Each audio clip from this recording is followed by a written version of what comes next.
Paz a ustedes, hermanos. Qué gusto saludarles en esta hermosa mañana y vámonos a la palabra viva. Hoy nos lleva al primer libro de Crónicas, capítulo 11. Y permítame darle lectura a los primeros versos. Desde el verso 1 dice lo siguiente. Todos los israelitas se reunieron con David en Hebrón y le dijeron, Su Majestad, y nosotros somos de la misma sangre. Ya desde antes, cuando Saúl era el rey, usted dirigía a Israel en sus campañas. Además, el Señor, su Dios, le dio a su majestad. Tú guiarás a mi pueblo Israel y lo gobernarás. Así pues, todos los ancianos de Israel fueron a Hebrón para hablar con el rey, quien hizo allí un pacto con ellos en presencia del Señor. Después de eso, ungieron a David para que fuera rey sobre todo Israel, conforme a lo que el Señor había dicho por medio de profeta Samuel. Fíjate, Carlita, cómo empieza este capítulo 11, ya entronizándose David en todo el reino. Y eso me parece bastante interesante, porque en el relato de 2 de Samuel, capítulo 2, después que muere Saúl, en el relato de Samuel dice que David fue proclamado rey en su propia tribu de Judá, en Hebrón.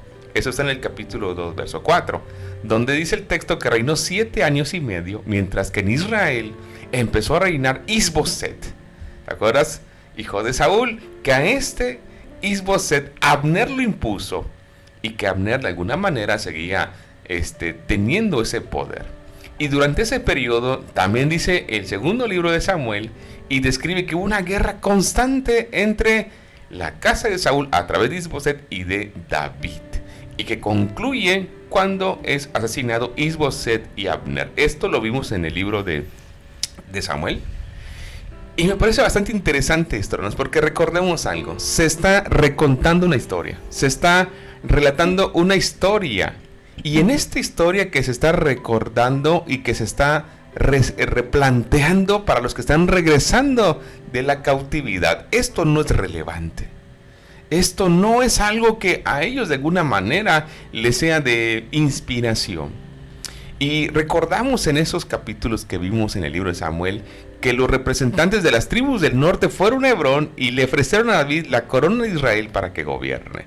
Pero aquí, Carlita, es un relato diferente, porque aquí el cronista lo que dice es que después de la muerte de Saúl y de esta situación que el día de ayer vimos, dice que van con David todos y lo ponen como rey, pero que además es interesante cómo lo relata el cronista, porque no menciona nada de rivalidades entre Isboset y David, es decir, entre la casa de Saúl y la casa de David. No menciona rivalidades ni enfrentamientos, y unifica las dos entronizaciones de Hebrón. Es decir, para el cronista, David llega a gobernar toda una nación de golpe.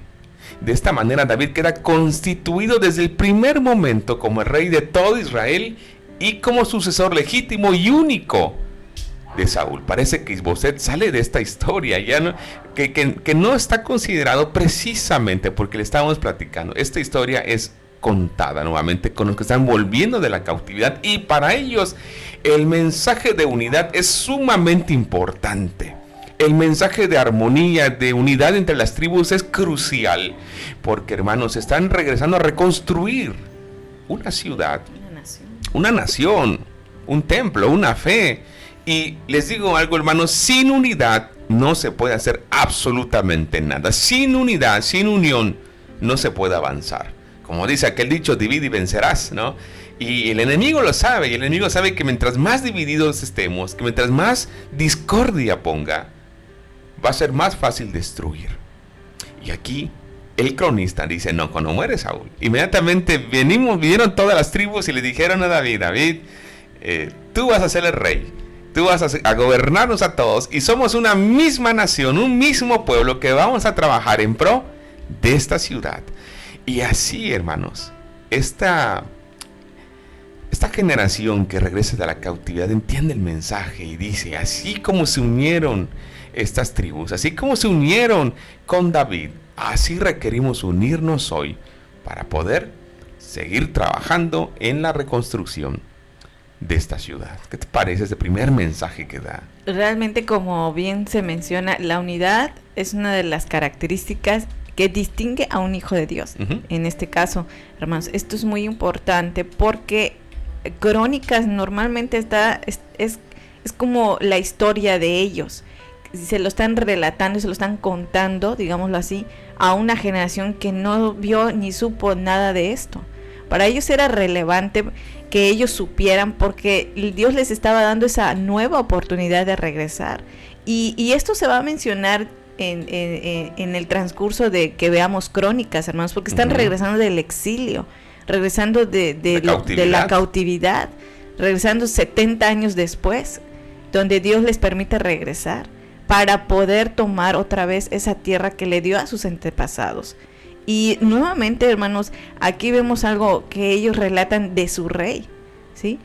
¿Quién fue David? ¿Qué lugar ocupó? ¿Qué función hizo? Entonces, para ellos, para una generación, dije, ¿quién era David? ¿Quién fue? ¿Quién es él? ¿No? Entonces, esta generación tenía que saber todo el antecedente y la historia. ¿Por qué? Porque era importante, porque estaban regresando y tenían que construir no solo la ciudad, que lo vamos a ver posteriormente, sino tenían que reconstruir su fe. Y esta forma que ellos están contándole a esta generación, todo esto es parte de su fe, es parte de su relación con Dios y es parte de lo que ellos también le pidieron a Samuel, ¿no? El rey, un rey humano. Entonces aquí nos damos cuenta que relata cuando David asciende al trono y lo ungen, y esto lo vimos en el libro de primero de Samuel, ¿sí? Y donde él ya entra como rey y vemos cómo David conquista Jerusalén y todo. Entonces aquí era muy importante porque recordemos cómo el país, la nación se divide en el norte y el sur, y aquí ellos tienen la oportunidad ya de no estar en el norte y en el sur, sino hacer una nación, ¿sí? Esa división que ellos vivieron fue lo que parte de esto llevó al pueblo de Israel a la ocupación, uno con los asirios, unos con los babilonios. Entonces ellos estaban regresando, ya no podían regresar en la misma condición, hermanos, en el sentido de todo lo que habían hecho sus antepasados.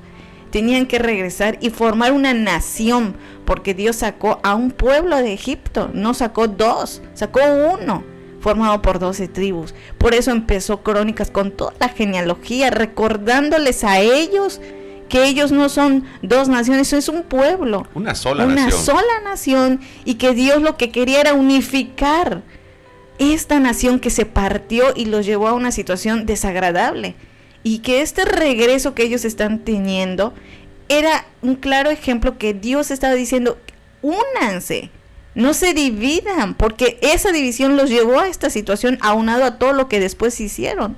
Entonces esto es muy importante, hermano. En nuestro tiempo Dios nos llama también a la unidad. No podían reconstruir su ciudad y mucho menos su fe y su relación con Dios divididos. De ninguna manera puedes avanzar así. Entonces aquí Dios nos está dando la primera lección o el primer aprendizaje, la unidad. Ellos necesitaban unirse. Sin embargo, fue una lucha, y hasta el día de hoy es una lucha para el ser humano esto. Y no es algo que Dios diga, ¿qué tan difícil es para ustedes? Y muchas veces para el ser humano es difícil, pero porque va en contra de lo que muchas veces Dios está estableciendo. Y ellos tenían que esforzarse, hermanos. Lo primero que Dios le dice a este pueblo: regresan, pero van a regresar unidos, para que ustedes puedan salir adelante. Así es, Carlita. Así que es hermosa esta primera reflexión que hace el cronista. Y recuerdo algo, hermanos, les recuerdo algo. Estamos estudiando capítulo por capítulo. No es porque hay gente, hermanos, que cuando lee la Biblia dice: ¿ves cómo se contradice? No se contradice la Biblia. Más bien habla de una experiencia de un pueblo que vive en diferentes circunstancias. Y aquí es diferente la circunstancia de los que están regresando de los que estuvieron en la cautividad. Entonces, hermanos, nos damos cuenta de que ellos están dando un mensaje muy importante. Les recuerdo, están recontando una historia para una nueva generación que va a establecerse después de 70 años de haber estado en cautiverio. Entonces me parece interesante que después de que ponen a este rey, a David, que va a ser referente por excelencia, hermanos, porque de ahí viene la genealogía del Hijo de Dios, y de ahí viene una promesa extraordinaria que ahorita vamos a ver más adelante en esos capítulos. Pero lo sobresaliente, hermanos, es ver cómo Dios está reedificando una nación. Y, por supuesto, entronizado David, requiere una ciudad donde gobernar. Y esta ciudad, dice el texto en el libro de Samuel, que era una ciudad que estaba donde vivían los jebuseos y le llamaban Jebús. Y me llama bastante la atención, hermanos, cómo cuando dice el texto, y lo vimos en el libro de Samuel, cuando ellos conquistan Jebús, cuando ellos logran apropiarse de Jebús, que dicho sea de paso, David no quiso gobernar en Hebrón, ni quiso gobernar en el norte. Él dijo, busco un lugar céntrico. David también tenía el pensamiento, hermanos, de ser imparcial, de ser neutral. David no quería decir, siempre se la pasa en Judá, mira, porque es de ahí. O que diga, ese nace está ahí en el norte, porque no sé qué quiera o qué desee de allá. No, él estaba en el centro. Él puso esta capital, Jerusalén. Y aquí, Carlita, viene otro dato interesante, porque dice el texto que le cambia el nombre a Jerusalén, la ciudad de David. Y está dando un mensaje también, diciéndoles, nosotros estamos viniendo aquí para también ser parte de la historia en Jerusalén y para darle un nuevo sentido a esta nación. Fíjense, una nación que estaba desolada, ahora ya no iba a estar desolada, ahora iba a tener habitantes renovados para trabajar en ella. Y finalmente nos damos cuenta que ellos cuando dicen, este era Jebús, pero es Jerusalén, porque Dios le dio a David la capacidad de poder conquistarla. Ahora que Dios nos regresa, ahora hay que reconstruir. Sé que Dios nos va a ayudar, así como ayudó a David a poder, conquistar este territorio para él. Y Jerusalén se convierte en un lugar importantísimo para la historia israelita, para la historia de este pueblo, hermanos, porque nos damos cuenta que a partir de entonces y hasta el día de hoy, dice el texto, Jerusalén será la ciudad de David.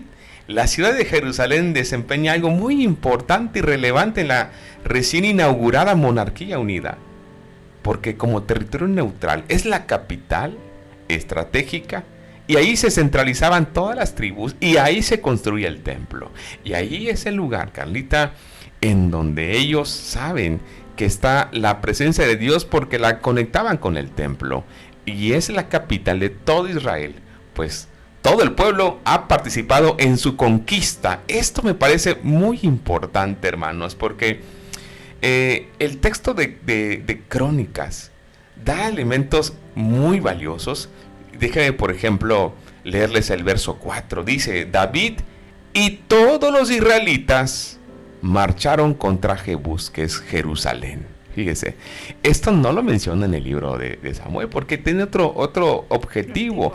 Pero aquí está dando el texto, David y todos los israelitas lograron la conquista de Jerusalén, diciéndole, si nos unimos, esta ciudad que fue conquistada para nuestros padres puede ser ahora reconstruida para nuestras generaciones que vienen. Esta ciudad que fue destruida, Dios nos ha unido para reconstruirla, así como en un momento fue fundada para tener un objetivo. Y esto es muy valioso, hermanos, porque aquí está poniendo que fue una ciudad conquistada por todo el pueblo, diciéndoles, ahora Dios nos une a todos para poder darle continuidad a esta historia y que nuestros hijos tengan el legado de decir, esta ciudad fue reconstruida por toda una nación que se unió. Así es. Aquí está algo un punto muy clave que nuestro Dios nos da por medio de la palabra, hermanos. Para que ellos conquistaran esta ciudad, no podían hacerlo divididos. Realmente, recordemos cuando vimos Samuel, dónde estaba ubicada esa parte, en un monte muy alto y difícil de accesar. Recordemos todos los que nos acompañaron en 1 Samuel, cómo entraron. Dice la palabra que entraron por los acueductos. Uh-huh. Con ¿sí? Joab. Con Joab. Entonces, tuvieron que unirse, hermanos. Y para ellos era importante decir y contar esta historia, recontarla y decirle, ¿sabes qué? Esta ciudad la conquistamos toda la nación, ahí está en el texto de hoy de Crónicas, dice, ellos, todos los israelitas, David como rey y todo el pueblo, toda la nación de Israel, se unió y marcharon contra Jebús para conquistar esa ciudad, ¿sí? ¿Y esto qué nos habla Dios? Juntos tienen que estar para poder salir adelante. Y en esta parte, hermanos, cuando nosotros queremos trabajar en la obra de Dios, tenemos que estar juntos, unidos, en unidad. Esta nación se quebró y se dividió, hermanos, por sus situaciones de ellos, no de la voluntad de Dios. Y por ellos era importante decirles, estamos regresando y tenemos que unirnos para reconstruir esta ciudad devastada. Tenemos que unirnos para reconstruir esta ciudad, un templo, un santuario. Tenemos que unirnos para levantar esta ciudad. Pero más que nada, hermanos, tenían que unirse para reconciliarse y buscar a Dios. Tenían que unirse, unir fuerzas para reconstruir su fe, hermanos. Realmente esta situación, imagínense que ellos hubieran regresado y cada quien por su lado, nunca hubieran salido adelante. Realmente la lección que ellos tuvieron fue muy fuerte, hermanos, el haber sido exiliados de su tierra y el haber sido destruida. Y ahora que regresan, Dios les está mostrando aquí a usted y a mí: en mi reino se trabaja juntos, unidos, no cada quien, es juntos. Y esto caracteriza mucho a Dios, porque Dios habla de unidad y lo vimos en el Salmo, lo vimos en los Salmos, hermanos, y nos damos cuenta 133. En el 133, ahí Dios habla de la unidad y dice Dios: yo envío bendición a mi pueblo junto, unido, trabajando en mi obra. El reino de Dios, hermanos, no es como usted y como yo pensamos. No está establecido bajo sus normas o sus pensamientos ni de los míos. Está bajo lo que Dios ya estableció por medio de su palabra. ¿Qué es lo que nos compete a nosotros? Es sujetarnos a esta palabra de Dios. Y Israel no se sujetó a la palabra de Dios. Hizo lo que quiso y cayeron en la situación que ellos estaban saliendo. Lo mismo nos pasa a los cristianos de este tiempo, del 2022, casi 2023. Cuando usted está en su iglesia sirviendo, tiene que pensar en la unidad del cuerpo de Cristo. Tiene que pensar en unir a un cuerpo y acercarlo a Dios, quien es el que tiene el poder para muchas cosas, para sanar, para restaurar, dependiendo de la necesidad de cada uno de nosotros. Este pueblo había aprendido su lección y sabía que ese regreso a la ciudad necesitaban unirse, no dividirse, no cada quien hacía lo que quisiera. Eso terminó en Jueces y miren cómo acabaron también. Realmente, hermanos, ellos le cuentan esa historia a su descendencia, a la que entra a esta ciudad para reconstruir. Les dice: juntos tenemos que estar ahora, porque nos dividimos, nos partimos y caímos en donde estamos. Hermanos, es lo mismo con nosotros. Tenemos que trabajar juntos para el reino de Dios. Cuando usted esté trabajando en la iglesia donde usted es miembro, tiene que trabajar en unidad. Somos un cuerpo, hasta lo cantamos, hermanos. Tiene una gran trascendencia esto. Entonces tenemos que tomar de manera seria, de manera importante esta parte, hermanos, porque si trabajamos cada quien, no salimos adelante, no avanzamos. Y a esta nación le pasó esto, no avanzó y se quebró. Y es lo mismo en nuestro tiempo, en nuestras congregaciones. Tenemos que trabajar juntos. Tal vez a usted el otro año ya lo pusieron a hacer algo o está terminando. Lo que esté haciendo en la obra de Dios, en su tiempo y en su iglesia, hermanos, capte el mensaje de Dios, unidad, porque ahí Dios envía bendición y vida eterna a su pueblo. Así es, hermanos. Entonces, pero como este pueblo se unió para conquistar, ahora es la capital del todo Israel, Jerusalén. Pues todo el pueblo ha participado en la conquista y ahora todo el pueblo va a participar en su restauración. Entonces, hermanos, esto me parece sumamente hermoso, porque no es fácil la labor que tenían por delante, hermanos.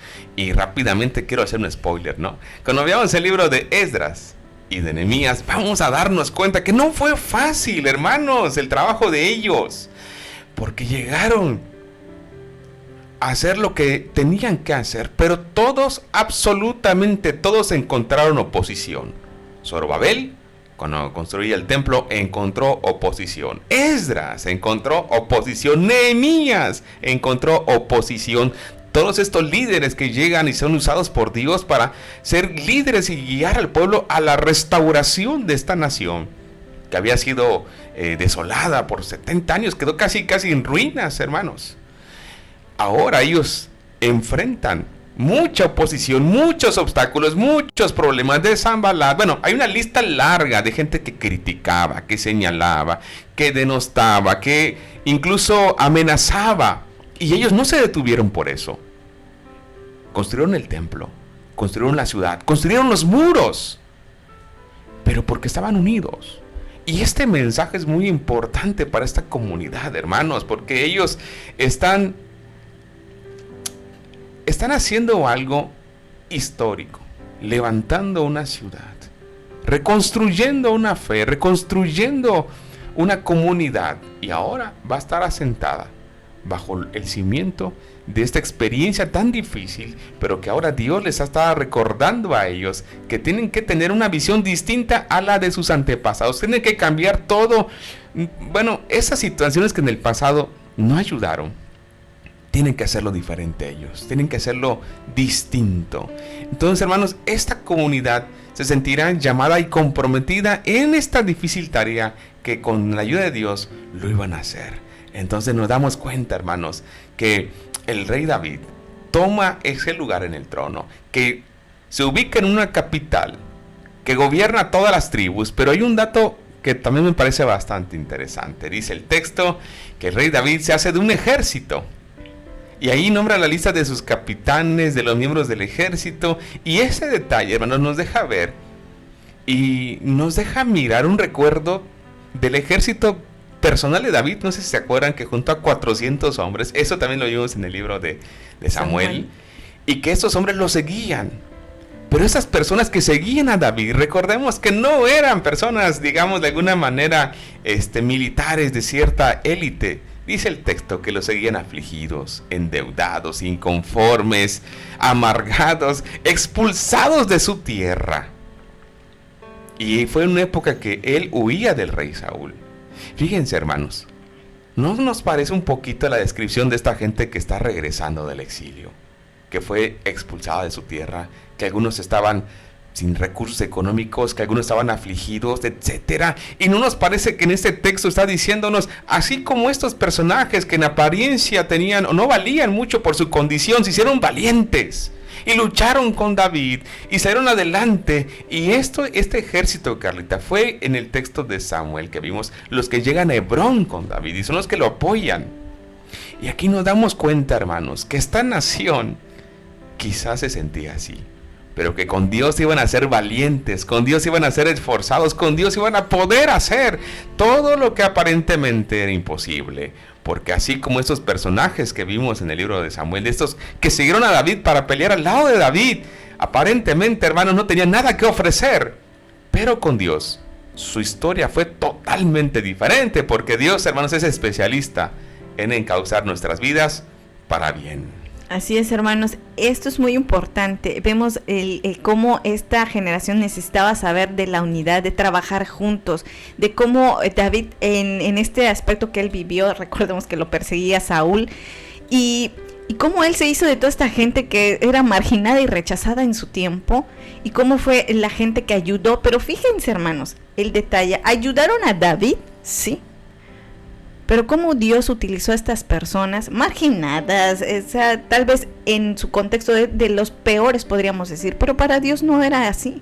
Dios nunca los vio así. Y Dios los utilizó para la conquista, para todo esto.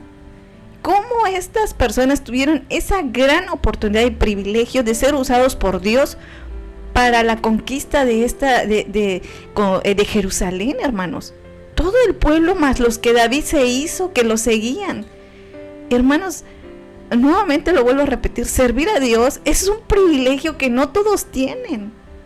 Es un honor que Dios te está otorgando a ti, ser humano, que estás en un proceso de perfección y que Dios te está moldeando. Y el ser humano todavía no llega a captar, y los hijos de Dios no llegamos a captar el gran privilegio que Dios le está dando a usted, y todavía le dices a Dios, ¿sabes qué? No. Recordemos, hermanos, no es una cosa diferente al mundo, es el reino de Dios, hermanos. Así como esta ciudad tenía que ser reconstruida y tenían que trabajar en unidad, así es nosotros actual. Nosotros tenemos que trabajar en unidad para el reino de Dios, hermanos. No podemos trabajar cada quien por su lado. Esto resta la unidad. Imagínense, ellos fueron utilizados para esta tarea, para conquistar y ahí establecer Jerusalén, la ciudad de David. Y Dios le está diciendo a usted, yo te quiero utilizar para que trabajes en mi obra aquí en la tierra. El día, en un futuro, estaremos delante de Dios. Y Él te va a pedir cuentas. Y qué triste sería que Dios te diga, ¿qué hiciste? Te di la oportunidad de servir en mi obra en la tierra mientras estuviste ahí. ¿Por qué te opusiste a mí? Hermanos, es muy fuerte. Porque ¿qué le vas a decir a ese Dios que hizo todo y que te diga, ¿por qué te opusiste a mí? Cuando usted se opone a algo en el cuerpo de Cristo, no se opone al ser humano, hermano, se está oponiendo a la obra de Dios. Tenga en cuenta lo que hace. Tenga en cuenta de esto. Y esto no lo disciernen muchos creyentes. Cuando hay oposición, y lo vimos, Nehemías, Esdras, ellos siguieron. Y las personas que tenían oposición contra ellos no se dieron cuenta que estaban yendo en contra de Dios, no de Esdras, no de Nehemías con los muros, no de Zorobabel con la construcción del templo. Y lo vamos a ver, pero me impacta mucho que ellos querían construir el templo para adorar a Dios y tenían oposición. O sea, imagínense, oposición para construir la casa de Dios. Y qué triste, hermanos, que en tu iglesia quieran hacer un proyecto para la obra de Dios y para Dios, para que Dios sea glorificado, honrado, que es lo que nuestro Dios merece de nosotros, y tú seas opuesto, tú seas una oposición. Y tú dices, me opongo porque voy contra él o contra ella. ¿No te das cuenta que vas contra Dios y su reino? Y que el día de mañana estarás compareciendo delante de Él y te va a decir, ¿por qué te pusiste en mi contra? Él no es el dueño de esta obra, no murió por ti, fue mi Hijo Cristo que murió por ti. ¿Por qué querías partir el cuerpo? ¿Por qué querías partir esa iglesia por la cual mi Hijo murió? Y yo te hice parte. Hermanos, esto es un llamado que Dios nos hace a todos sus hijos. Usted no ignora la palabra ni yo, y Dios nos dice, trabaja en unidad. Trabajas y me sirves a mí, no te opongas a mi reino, no te opongas a mí, no te opongas a los proyectos y planes de Dios. Al contrario, súmate a ellos, ten ese privilegio, y el día que estés delante de Dios, Dios te diga, eres un buen siervo fiel, fuiste un maravilloso hijo en este lugar. Nunca perdiste la oportunidad de servirme, al contrario, sumaste, uniste, fuiste un hombre y una mujer, una hija de Dios, que se caracterizó por sumar y trabajar en la obra. Amaste la obra de Dios, así como amas tal vez tu trabajo, que lo ves con bendición. Tenemos que amar la obra de Dios, hermanos. Qué gran privilegio es esto, pero también es una gran responsabilidad. Cuando usted trabajen en su iglesia, piensen esto, estoy sirviéndole a Dios. Si me opongo a Dios, como lo dijo Dios a Samuel. No es contigo, es conmigo. Ellos nunca me han hecho caso. Y qué triste sería que Dios te diga, siempre estuviste en mi contra en los años que te di en la tierra. ¿Qué le vas a decir a ese Dios? No te vas a poder justificar. Pensemos, hermanos, antes de hacer algo en contra de la obra de Dios. Así es, hermanos, así como más adelante se expresa, no va a ser que estemos luchando contra Dios, y que pues finalmente, hermanos, eso es bastante delicado, porque la obra es delicada, hermanos. Cada vez que usted hable de la obra, piense bien lo que va a decir, porque está hablando del reino de Dios, está hablando de los que Dios puso. Y hoy es muy valioso, hermanos, cómo cierra este capítulo, más bien cómo se desenlaza y cómo se va mostrando la obra de Dios a través de esta intronización de David. Me gusta mucho lo que dice el texto, hermanos, y quiero ir cerrando con esto. Dice el verso número, dice el verso número 9. Y David se fortaleció más y más, porque el Señor Todopoderoso estaba con él. Y si nos damos cuenta, todos los que iban contra David no estaban contra David, estaban contra Dios.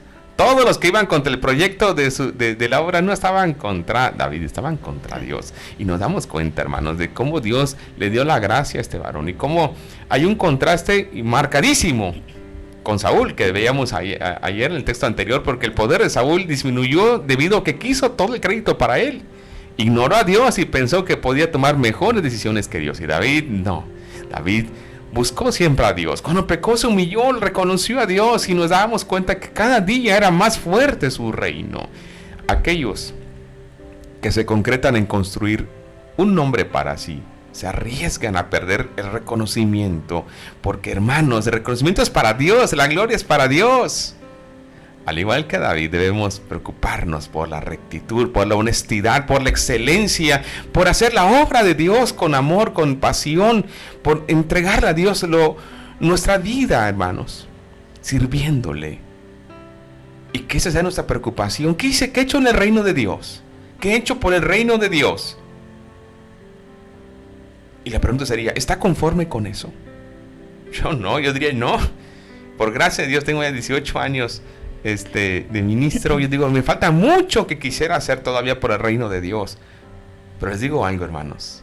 Todos los días Dios nos permite hacer algo en su reino. Edifiquemos, hermanos, con nuestras palabras, con nuestros pensamientos, con nuestras acciones, con nuestra vida, para que de esta manera este reino siga avanzando y que un día que Dios nos llame a cuenta, podamos decirle, Señor, aquí está lo que pude hacer por ti. Y como Carlita hace referencia, que nos diga, buen siervo fiel, yo sé quién eres, no tienes que decirme tu nombre, sé quién eres, porque nunca buscaste reconocimiento humano, pero yo sí te conocí, sí te conozco, sé lo que has hecho por mi obra, sé perfectamente quién eres, no lo tienes que decir, es más, no tienes que decirme lo que hiciste, yo te vi, estuve ahí, y ¿sabes qué? Entra al gozo de tu Señor. Qué hermosa manera sería que nos hable Dios, ¿no? Pues sí, porque pues imagínate, o sea, hermano, sería maravilloso que Dios le diga eso a usted. Fuiste una buena sierva, un buen siervo, o sea, todo eso, y no que te caracterices por alguien opositor, por alguien que ponía topes, que ponía, no, hermanos, no estamos llamados para eso. Estamos llamados para unirnos, para trabajar en la obra de Dios. Uh-huh. Y su iglesia es la práctica, ya lo dijimos. Nuestras congregaciones son como esa práctica que hacemos, porque si usted aquí en la tierra le ha costado y se opone a la obra de Dios, téngalo en cuenta, no se opone al humano, se opone al reino y a Dios. Y es lo mismo que le pasó a Esdras y Nehemías, y ellos siguieron trabajando porque tenían en claro algo. Estamos trabajando para construir una ciudad y a este pueblo que es de Dios. Lo mismo usted y yo, estamos trabajando para Dios. No puede usted comparar el reino de Dios con una institución de gobierno de esta sociedad. Estamos hablando de dos cosas diferentes. No lo quiera manejar igual. Dios dejó sus normas y está en la palabra, y de ahí usted se tiene que regir y sujetar. No Dios se va a sujetar a lo que usted piense, porque Él mismo lo dice. Sus pensamientos humanos no son los mismos. Este reino se lo dijo Jesús a Pedro también. No es así como en este mundo, ¿no? El reino es totalmente diferente. Exactamente, le dijo, no es así, espérate. No es así, y nosotros queremos muchas veces trabajar en el reino de Dios como trabajas en tu oficina y basarte. No se puede, hermanos.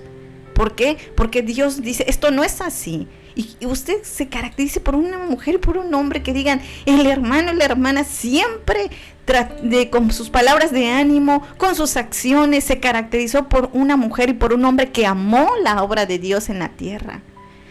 Que le recuerden y que deje usted ese legado no solo en su familia, sino en la congregación donde usted está. Que lo recuerden, y no que te recuerden como una mujer o como un hombre opositora, como un hombre o una mujer que digan, sí, pero nunca estaba de acuerdo con nada. Y qué triste que sea esto así, y que te vayas y que te llame Dios y en la memoria de mucha gente diga, pues sí, pero pues, y que un día estés delante de Dios y te pregunte Dios, ¿por qué te pusiste en mi contra?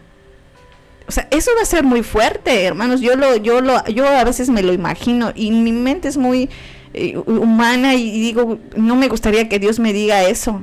No me gustaría, porque reprobé mi existencia y en los años que Dios me dio en esta tierra, cuando lo que nosotros queremos es esto que Josué acaba de mencionar, que te diga, eres una buena sierva, fuiste ejemplar en esta tierra que Dios te está permitiendo. Ahorita tienes la oportunidad. Y segundo, hermanos, vas a trabajar en el reino de Dios. Esto es un entrenamiento, es una práctica, porque ahí cuando estés ahí, Dios te va a decir, vas a trabajar, vas a servirme eternamente. Y si aquí en la tierra te cuesta servir a Dios y eres opositor a Dios, ¿cómo le vas a hacer ahí? ¿Qué le vas a decir a ese Dios? Pensemos y reflexionemos, hermanos, cuando tengamos que hacer algo en la obra de Dios. Cualquier cosa que usted haga en su iglesia, véalo como usted está colaborando para el reino de Dios y para ese Dios que ha mostrado su amor tan grande, que Jesús vino y murió por usted. Y eso es lo que a usted le dio el pase para la salvación, para el perdón de sus pecados y ser parte de ese pueblo. Israel lo tenía que entender y dijeron, tenemos que estar juntos. Así como hace muchos años David fue el rey, pero ¿quién dirigió a David, hermanos? Fue Dios. Y tuvo que luchar y tomar en conquista esta ciudad. Así Dios le está diciendo a usted, eres parte de esta congregación, únete y trabaja en mi reino en esta tierra. Y el día de mañana que estés delante de Él te diga, te conozco, sé quién eres, no hace falta que me digas. Y que Dios te dé ahí esa corona de vida, estés ahí, es la recompensa. Y no Dios te diga, fuiste muy problemático en la tierra, fuiste muy problemática en mi obra, te opusiste a mí, no al pastor, ni a los hermanos, ni a los ministros, a mí te opusiste. Ellos fueron utilizados, así como David utilizó a Dios como rey, pero el verdadero rey de esa nación era Dios, hermanos. Entonces, pongamos mucha atención a lo que hoy Dios nos está llamando, a usted y a mí, no solo a ustedes, a mí, hermanos, también. Unidad, trabaja en unidad y trabaja en favor de la obra de Dios. Así es, hermanos, así como el desafío que tuvieron esta generación de recordar a sus antepasados y decir, ahora nos toca a nosotros construir en unidad, así nosotros hoy, en el presente, construyamos para gloria de Dios, edificación de su iglesia y pensando también que hay generaciones que vienen detrás de nosotros y seremos nuestras referencias. Y serán nuestras referencias. Ellos dirán, este hermano es nuestra referencia porque ellos seguían a Cristo y también nosotros queremos seguir a Cristo. Así que, hermanos, este fue el capítulo número 11 del primer libro de Crónicas y estoy seguro que fue de mucha bendición y un desafío para nuestras vidas.